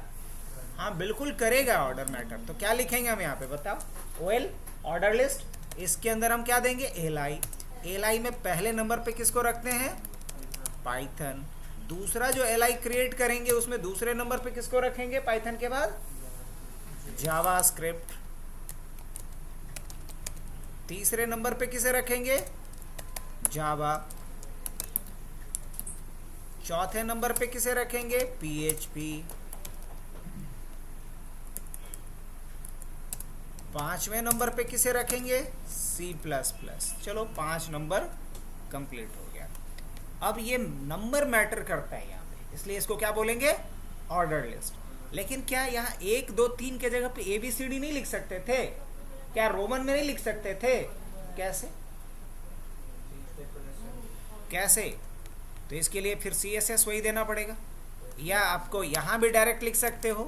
क्या लिख दोगे? टाइप, और टाइप में क्या डाल सकते हैं हम? ये डाल देंगे तो देखना क्या होता है। जैसे टाइप ए कर दिए तो ABCD में आने लगा। अगर हम इसको रोमन में देना चाहेंगे तो क्या करना पड़ेगा? टाइप के जगह पे हम ये दे देंगे। अब कैसा दिखेगा? ये रोमन में दिखना शुरू हो जाएगा। हाँ, लोअर केस डालेंगे तो लोअर केस में आएगा। तो क्या बेहतरीन है या नहीं? अगर हम कुछ नहीं देंगे तो बाय डिफॉल्ट क्या आएगा? 1 2 3 आएगा, कुछ ऐसा आएगा 1 2 3 4 5। आगे बढ़े। अब मान लो ये तो हो गया, चलो ठीक। OL। अब एक अनऑर्डर्ड लिस्ट का एग्जांपल लेते हैं। अनऑर्डर्ड लिस्ट का क्या है कि कौन कौन से कोर्सेज है या वेबसाइट डेवलपमेंट में मुझे क्या क्या पढ़ना होगा, इसका कोई ऑर्डर नहीं है, बट टॉपिक इसमें फिक्स है कि ये सारा टॉपिक हमें पढ़ना होगा। तो क्या करता हूं मैं? H2 लिखता हूं या H1 ही डालता हूं। Module 2 cover for web. अब मैं चाह रहा हूं कि बस हाईलाइट करना है मुझे पॉइंट्स को, तो क्या बनाएंगे? यहाँ UL लेंगे, ना कि LI लेंगे। और पहला पॉइंट में क्या डाल दे रहा हूं मैं? मान लो फर्स्ट पॉइंट में मैं डाल देता हूं MySQL। मेरे दिमाग में आया, पहले नंबर पे MySQL मैंने लिख दिया। दूसरे नंबर पे मैंने क्या लिख दिया? Python लिख दिया। तीसरे नंबर पे मैंने क्या लिख दिया? तीसरे नंबर पे मान लो हमने HTML लिख दिया। चौथे नंबर पे मैंने क्या लिख दिया? CSS लिख दिया, कुछ ज़्यादा एस हो गया है। और नेक्स्ट नंबर पे हमने क्या डाल दिया? JS डाल दिया, जावास्क्रिप्ट डाल दिया। फिर नेक्स्ट नंबर पे हमने PHP डाल दिया। अब जब आकर के देखेंगे कैसा दिखेगा? ये बुलेट्स के फॉर्मेट में आ रहा है, क्योंकि इसमें ऑर्डर रैंकिंग मैटर नहीं कर रहा है। अब हम क्या चाहते हैं कि नहीं, मुझे यहाँ पे क्या करना है? ऐसे नहीं बनाना है, यहाँ लिखना है आवर कोर्सेज। ज़रा इसको अब थोड़ा सा अपने हिसाब से सजाएं। मैं चाह रहा हूँ कि हम मॉड्यूल के जगह पे मैं दे रहा हूँ आवर कोर्सेज। आवर, इसमें भी कुछ नया मिलेगा आप लोगों को, बस ध्यान दो। Our courses. अब मैं चाह रहा हूँ कि पहला चीज़ क्या होना चाहिए? आवर कोर्सेज तो ये सही है, लेकिन इसको मुझे कैटेगराइज करना है कि नेटवर्किंग भी पढ़ा रहे हैं, वेब डेवलपमेंट पढ़ा रहे हैं, तो कौन सा कोर्स किस कैटेगरी में आएगा, ये कैसे बताएंगे?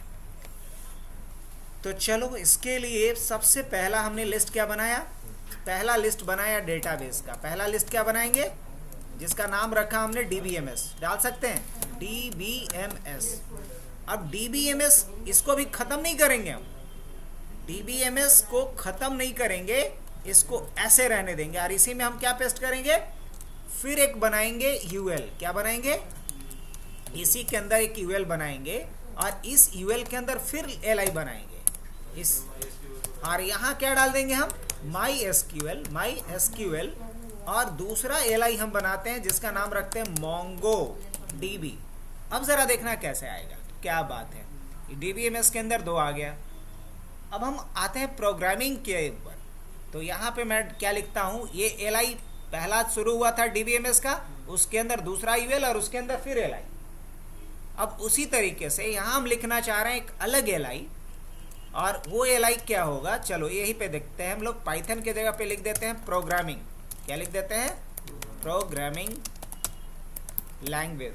अब प्रोग्रामिंग लैंग्वेज में भी बहुत सारे लैंग्वेज हम लोग डील करते हैं, तो क्या बनाएंगे इसके अंदर? फिर UL बनाएंगे, और UL के अंदर क्या बनेगा? LI बनेगा। अब मान लो पहला प्रोग्रामिंग लैंग्वेज हम लोग डालते हैं यहाँ पे पाइथन। डाल सकते हैं? यस, डाल सकते हैं। दूसरा प्रोग्रामिंग लैंग्वेज क्या डालता हूँ मैं? जावा। तीसरा प्रोग्रामिंग लैंग्वेज क्या डालता हूँ मैं? C++। फिर लिखता हूँ जावा स्क्रिप्ट। चलो काफ़ी है ना? तो क्या ऐसा लिख सकते हैं हम लोग? जी हाँ। क्या इसके अंदर भी बना सकते हैं? पाइथन के अंदर भी अलग अलग? हाँ बिल्कुल, उसके अंदर भी बना सकते हैं। क्या वो भी बना के देखना है? चलो मैं वो भी दिखा देता हूँ एक समझाने के लिए। या जावा के अंदर 2 बना देना है, कोर जावा और एडवांस जावा। बहुत बार नाम सुना होगा। तो इसके अंदर फिर यूएल बनाएंगे, या मान लो कि इसके अंदर ओएल बनाना है, यस ओएल भी बना दो, क्योंकि ऑर्डर मैटर करता है, पहले एडवांस नहीं सीखेगा, पहले कोर जावा पर सीखेगा। तो ओएल के अंदर फिर एल आई, और क्या लिखेंगे यहाँ पे कोर जावा, और दूसरा एल आई क्या बनेगा इसके अंदर एडवांस जावा, ऐसे बना सकते हो आप। अब आप देखो प्रोग्रामिंग लैंग्वेज के अंदर पाइथन, जावा, जावा के अंदर कोर जावा एडवांस। तो इस तरीके से हम लोग ऑर्डर लिस्ट और अनऑर्डर लिस्ट को यूज कर सकते हैं।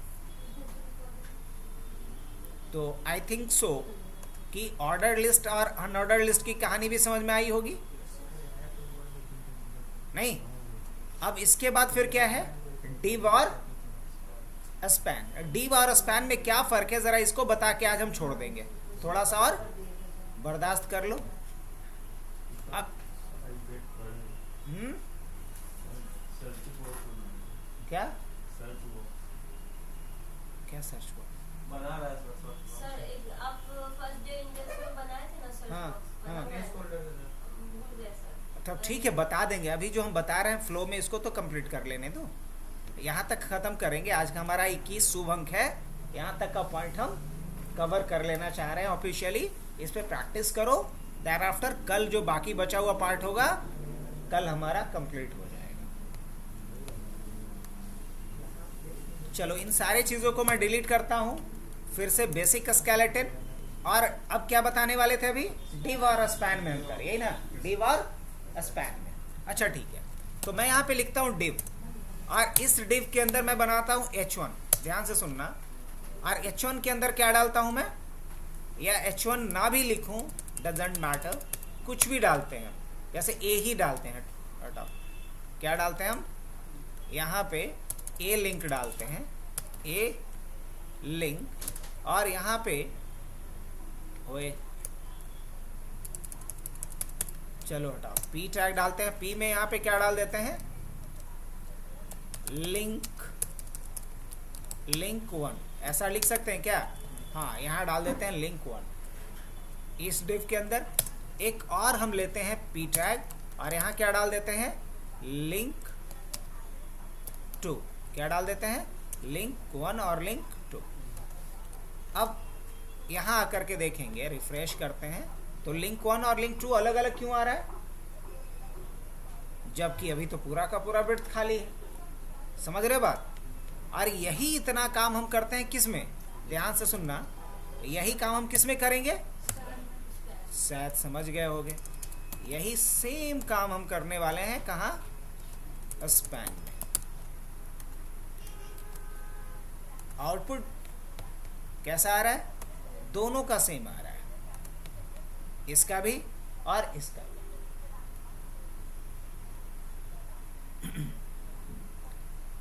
अब एक काम करते हैं, इसको भी हटा देते हैं, पी टैग की भी कहानी खत्म।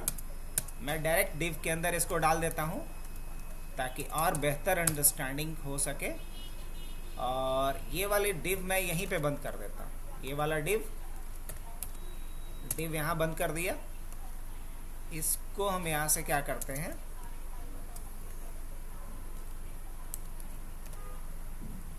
उसी तरीके से ये वाले डिव यहाँ पे जो हमने किया है, इसके अंदर मैंने क्या लिखा, लिंक 2 लिखा, और यहाँ डिव डाल दिया, चलो सही है। अब उसी तरीके से स्पैन, और स्पैन में क्या डालते हैं हम लोग, लिंक 3, स्पैन में क्या डालते हैं लिंक 3, और फिर स्पैन शुरू करते हैं और इसमें क्या डाल देते हैं हम लिंक 4, इस तरीके से। अब ज़रा आउटपुट देखें तो ध्यान से देखो, तो ये दोनों अलग अलग लाइन में, लेकिन ये दोनों सेम लाइन में। ऐसा क्यों, क्योंकि डिव ब्लॉक एलिमेंट होता है और स्पैन क्या होता है, इनलाइन। ब्लॉक एलिमेंट कहने का मतलब कि ये पूरा विड्थ लेता है 100%, और इनलाइन मतलब उतना ही विड्थ लेगा जितना कि इसका। लेकिन अब दोनों का फायदा है, डिव का भी फायदा है और स्पैन का भी फायदा है। डिव का ये फायदा है कि डिव का हाइट और विड्थ सेट कर सकते हो, लेकिन स्पैन का हाइट और विड्थ सेट नहीं कर सकते हो। तो कैसे ठीक करेंगे इसको हम लोग, तो इसके लिए हम लोग क्या करते हैं, क्या लिखेंगे अभी हम लोग? इसके लिए हम लोग यहाँ पे टारगेट करेंगे किसको? पहले डिव को टारगेट करते हैं, लेकिन कहाँ टारगेट करेंगे? हाँ, स्टाइल ही ना लिखना है जी। स्टाइल के अंदर टारगेट करेंगे और क्या लिखते हैं? डिव। और डिव को क्या कर देते हैं हम?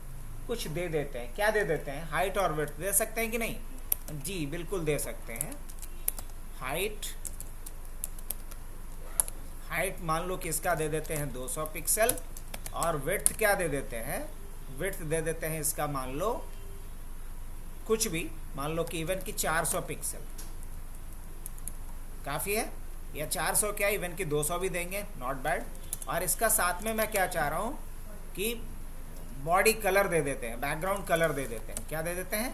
बैकग्राउंड कलर दे देते हैं, बैकग्राउंड कलर रेड दे देते हैं। चलो क्या ये डिव के लिए अप्लाई हुआ होगा? जी हाँ, ये डिव पे अप्लाई हो गया होगा।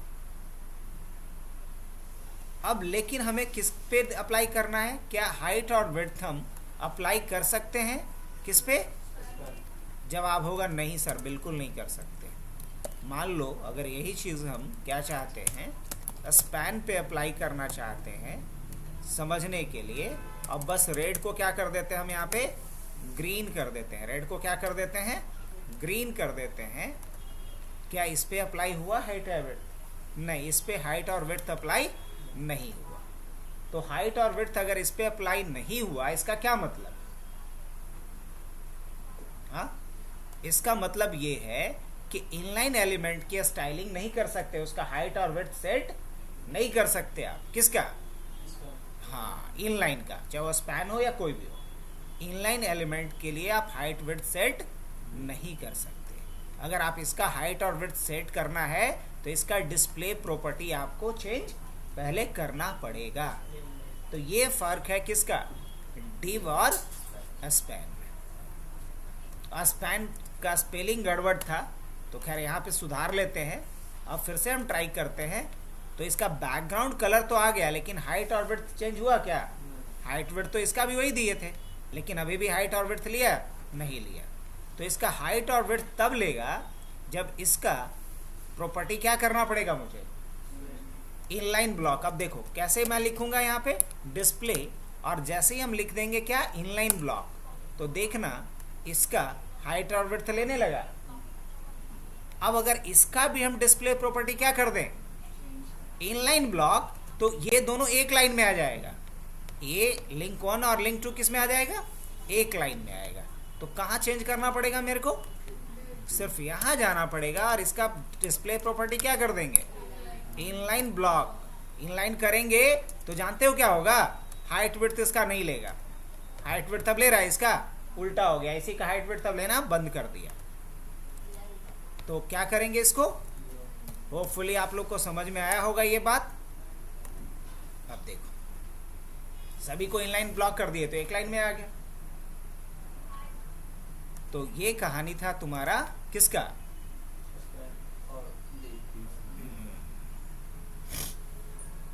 तो चलो कल से हम लोग आगे देखते हैं, और यहाँ तक प्रैक्टिस करके आओ जितना हो सके।